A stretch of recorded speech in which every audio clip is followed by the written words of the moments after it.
মগরাহাটি অস্ত্রসহ গ্রেফতার এক। উদ্ধার করা হয়েছে 5টি পিস্তল ও একটি বন্দুক। তল্লাশিতে উদ্ধার 41 রাউন্ড কার্তুজও।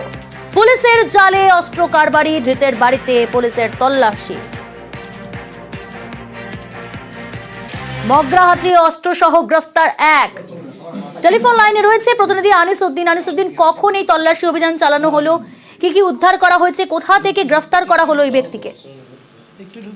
এখন তোমাকে জানিয়ে রাখবো, মগরাহাট থানার রঙ্গনবেড়িয়া এলাকায় পুলিশ অভিযান চালায় এবং গত 25 তারিখ থেকেই এই অভিযান দফায় দফায় চালানো হয়, যেটা পুলিশ সূত্রে জানা গেছে। মূলত মগরাহাট থানার পুলিশ গোপন সূত্রে খবর পায় যে এলাকার এক ব্যক্তি, তার কাছেই আগ্নেয়াস্ত্র রয়েছে এবং এই খবর পাওয়ার পরই কিন্তু ডায়মন্ড হারবার একেবারেই যে মহকুমা পুলিশ আধিকারিক রয়েছেন এবং তার সঙ্গেই একেবারে মগরাহাট থানার পুলিশ যৌথ অভিযান চালায় এবং সেখান থেকেই মগরাহাট থানার যে রঙ্গনবেড়িয়া এলাকা রয়েছে সেখান থেকেই একেবারে একটি বড় নলা বন্দুক এবং 5টি আগ্নেয়াস্ত্র সহ 41টি কার্তুজ উদ্ধার করা হয়েছে এবং ঘটনায় একজনকে গ্রেফতারও করা হয়েছে।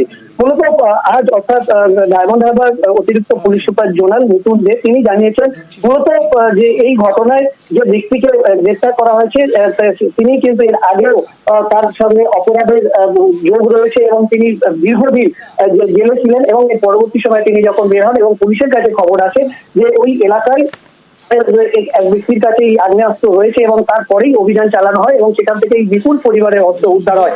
তবে এই ঘটনার পেছনে কোনো ব্যবসায়িক কারণ রয়েছে কিনা, কারণ এই আগ্নেয়াস্ত্র কারবার করতো কিনা তা নিয়েও কিন্তু পুলিশ তদন্ত শুরু করেছে। বেশ।